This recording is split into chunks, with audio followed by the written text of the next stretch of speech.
सनातन धर्म की।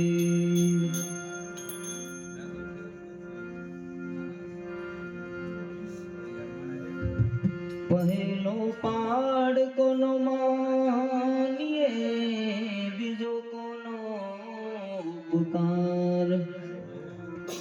कोनी सेवा मा सारसे कोनो राखो आधार। पहलो पाड़ मातनो मानिए बीजो पिता तनो उपकार। संत सेवा मा सारसे राखो हरि नाम नो आधार।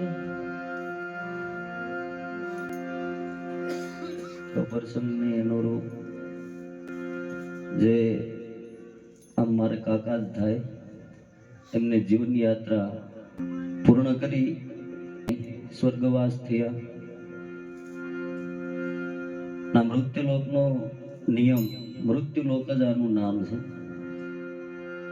અહીં એક આપણે ધર્મશાળામાં રહેતા હોય કઈ ગયા હોય ધર્મશાળા રાખીએ 2-5 દિવસ રોકાય પાછું નીકળી જવાનું હોય એવી રીતે એક સમ્રાટના રાજમાં અડધી રાત્રે કોઈ સુફી સંત આવે છે અને એ રાજાના જ મહેલ ઉપર અગાસી ઉપર એ ધાબા ઉપર રાતે ધડબડાટી કરે છે।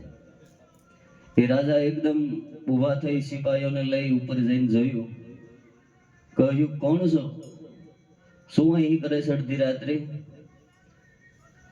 તો કે હું મારો ઊંટ ગોતું છું।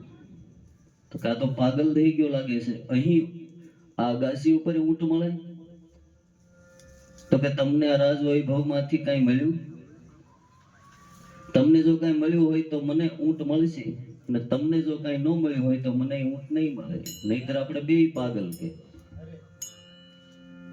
રાજા એક સિપાહીઓને કહ્યું પકડવાને કે ઓલો દોડીને ભાગીને જતો રહ્યો। 2-5 દિવસ થયા એટલે પાછો ફરી આવ્યો અને રાજના દરવાજે જે સડીદારો હતા રાજાના જે માણસો હતા એને કહ્યું આ ધર્મશાળામાં મારે 2-4 દિવસ રોકાવું છે। 2-4 દિવસ કે મારે રોકાવું છે? બોલા કે આ ધર્મશાળા નથી આ રાજ દરબાર છે। બોલો કે ધર્મશાળા છે ના પાછો ખડબડાટ મસી ગયો એટલે રાજા પોતે આવે છે શું થયું? તો કે આવડવા કહે છે કે આ ધર્મશાળા છે। રાજાએ કહ્યું કે એલા જોતો નથી આ રાજમહેલ છે નોકર સાકર બાગ બગીચા મારો વેશ જો રાજાનો પોશાક પહેર્યો છે આ રાજધાની છે રાજ દરબાર છે। તો ઓલો કે હું સાબિત કરાવી દઉં તમને સાબિતી આપું નક્કી કરાવી દઉં કે આ ધર્મશાળા છે। રાજાએ કહ્યું કે નક્કી કરાવી દે। ઓલાએ કહ્યું જે સૂફી સંત કોઈ માલમી અનુભવી હતા રાજાને કોઈ ઉપદેશ દેવા કઈ જ્ઞાન દેવા આવ્યા હોય કઈ એવો યોગ ભેગો થયો હોય એને કહ્યું કે હું વર્ષો પહેલા અહીંયા આવ્યો હતો ત્યારે કોક આ સિંહાસને બીજું બેઠું તે કોણ હતું? તો કે મારા બાપા હતા। તો ક્યાં ગયા? તો કે દેવ શરણ પામ્યા। એની પહેલા કે હું એક વખત આવ્યો ત્યારે કોક બીજું બેઠું હતું એ કોણ હતું? તો કે મારા દાદા હતા।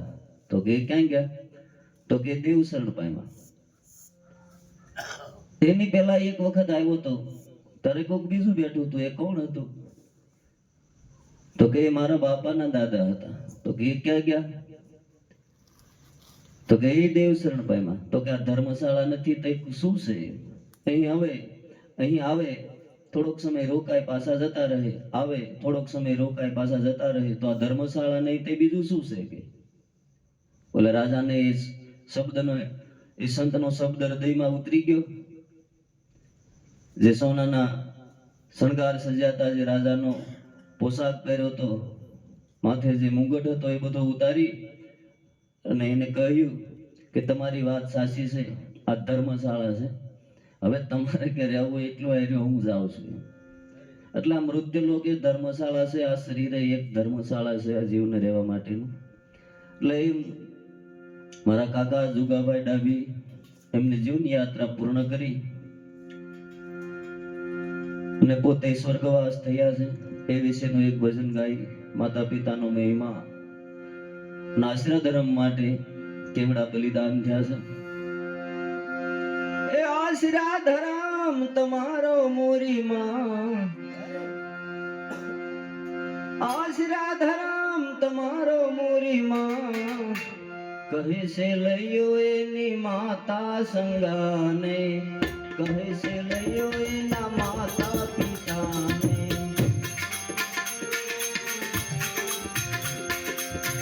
આશરા ધર્મ તમારો મોરી માં, આશરા ધર્મ તમારો મોરી માં, કહે છે લયો એની માતા સંગાને, કહે છે લયો એના માતા પિતાને.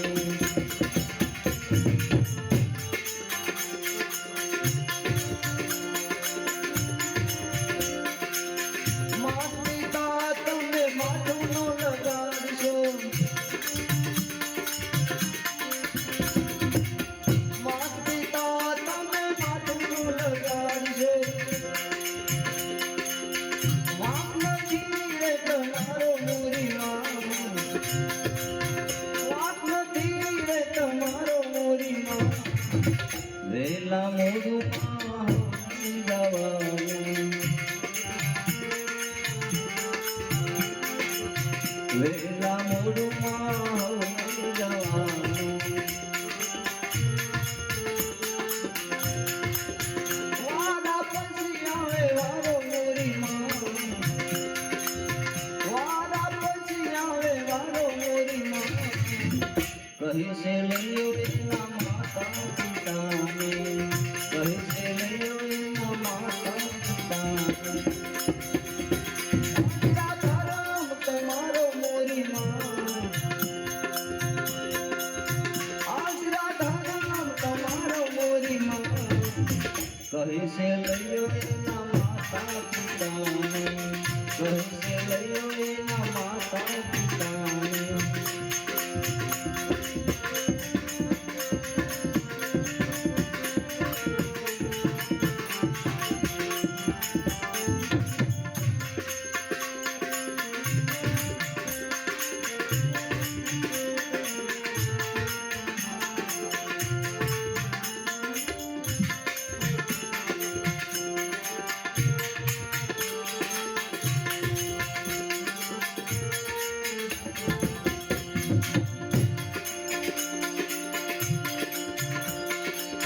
કોઈ કહે રે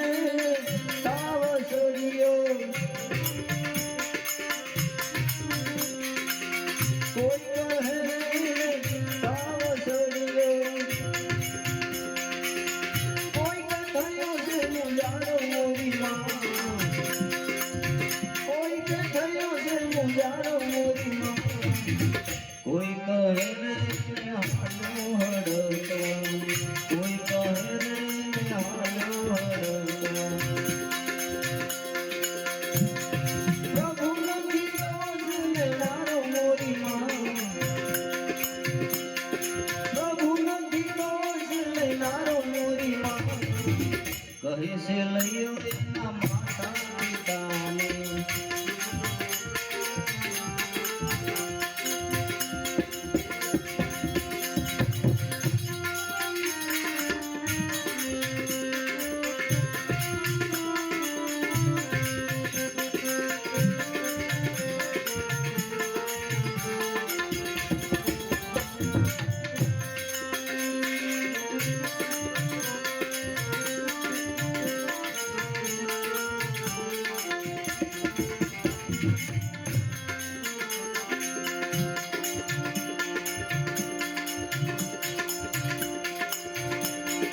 હરિચંદ્ર રાજા ને ના તારામતી રાણી,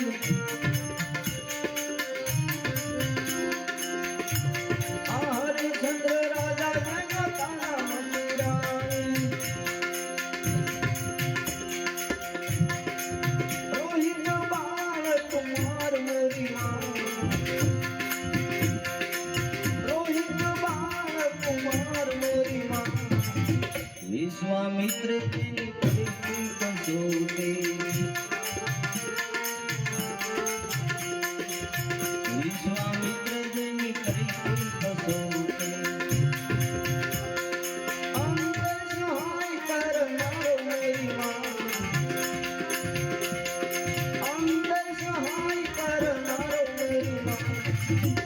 કહે છે લઈયો એના માતા પિતાને.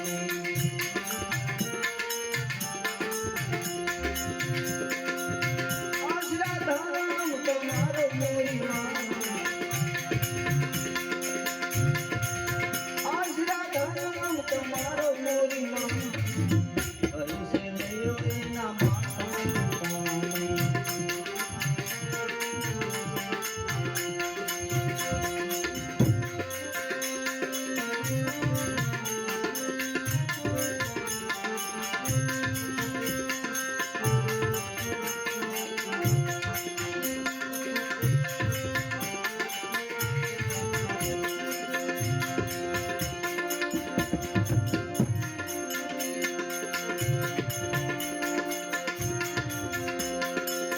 પરમાર્થમાં પાસુનો રે,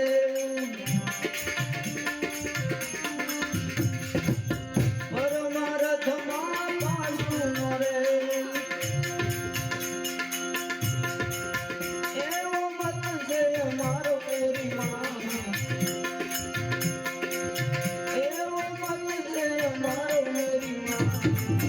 કહે છે લઈયો એના માતા પિતાને.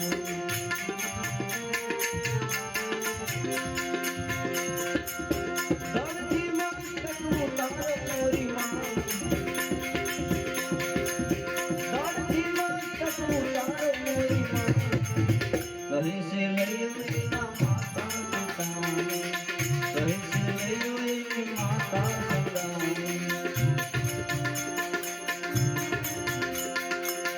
માત પિતા તમે માથું લગાડજો, માત પિતા તમે માથું લગાડજો. વાંક નથી રે તમારો મોરી માં, વાંક નથી રે તમારો મોરી માં. વેલા મોડું માં હરવાને, વેલા મોડું માં હરવાને. વારા પછી આવે વારો મોરી માં, વારા પછી આવે વારો મોરી માં. કહે છે લઈયો એની માતા સંગાને. કહે છે લઈયો એના માતા પિતાને. કહે છે લઈયો એની માતા સંગાને. આમ આ સૃષ્ટિની અંદર અમૃત્યલોકમાં હરેક વ્યક્તિ કોઈ પણ પ્રાત પર બ્રહ્મનો અવતાર કેમ ન હોય. જ્યારે આખી યોધ્યા સુખના, જે યોધ્યામાં સુખનો સાગર આમ સલકાઈ રહ્યો હતો, રોમે રોમમાં હરેક યોધ્યાવાસીઓને આનંદ કઈ સમાતો નતો. રામ રાજા બનવાના હતા, રામ રાજ્ય થવાનું હતું, ને સવાર પડતા રામને વનવાસ મળ્યો. મહારાજ દશરથનું મૃત્યુ થયું ને ત્રણેય માતાઓ દુઃખી થયા હતા. ગમે એ હોય, સાધુ સંતો ઋષિ મુનિ, બ્રહ્મના અવતાર હોય, એ બધાને અહીં શરીર મેળવવું પડે છે. એટલે વાણીની અંદર ગવાનું છે, એ વાવધરે ભજવા ભગવાન સુખ દુઃખ આવે સંસારમાં.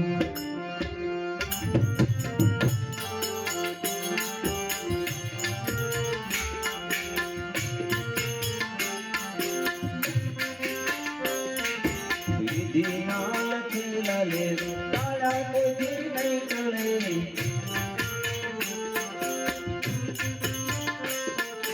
પુત્ર નામ યોગે રાજા દશરથ નો દેહ પડે.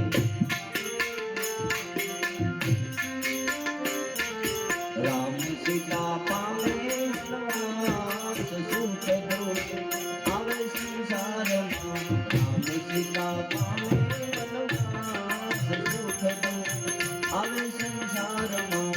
સુખ દુઃખ આવે સંસારમાં. એ આખું જગ જાણે છે કે આ જગતની અંદર આવા એને એક દિના સમયે વયું જવાનું છે. અને કર્મ આ જીવના હાથમાં છે, ફળ પરમાત્માના હાથમાં છે. કેશવનાથ બાપુ ઘણી વાર કહે છે કે આ પ્રયત્ન જ આપણે કરવાનો છે, પરિણામ આપણે આગળ નથી. કર્મ આપણા હાથમાં છે, ફળ પરમાત્માના હાથમાં છે. મહારાજ દશરથના મૃત્યુ સમયે ભરતને ધીરજ આપવા માટે ગુરુ વશિષ્ઠજી પણ કહે, જન્મ મરણ લાભ હાનિ યશ અબજસ વિધિ કે હાથ, એ આપણા હાથમાં નથી.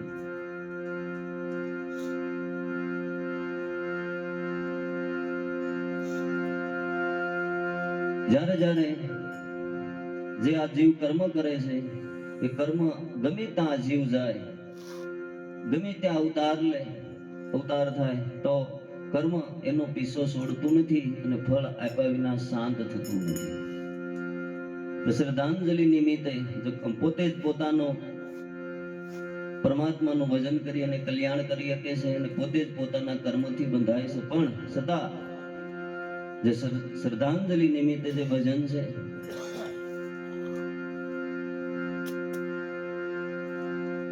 તેમની આત્માને સદગતિ માટે જે પરંપરા અને હરિના નામમાં એવી શક્તિ છે, સંતોની વાણીમાં એવી શક્તિ છે કે મૃત્યુ પામેલાને પણ ઉદ્ધાર કર્યા છે. એવા અનેક ઇતિહાસો પડ્યા છે, અનેક કથાઓ પડી છે. ધુંધુકારી પ્રેત હતો ને એમના ભાઈ ગૌકર્ણે ભાગવત કથા કરી અને ધુંધુકારીને પ્રેત યોનિમાંથી છોડાયો હતો. કોઈ પણ જીવનું કલ્યાણ કરવું, કલ્યાણ થાય એવો સંતોનો હર હંમેશને માટે પ્રયાસ હોય છે.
કલંક પીરની સિદ્ધરામ દેવજી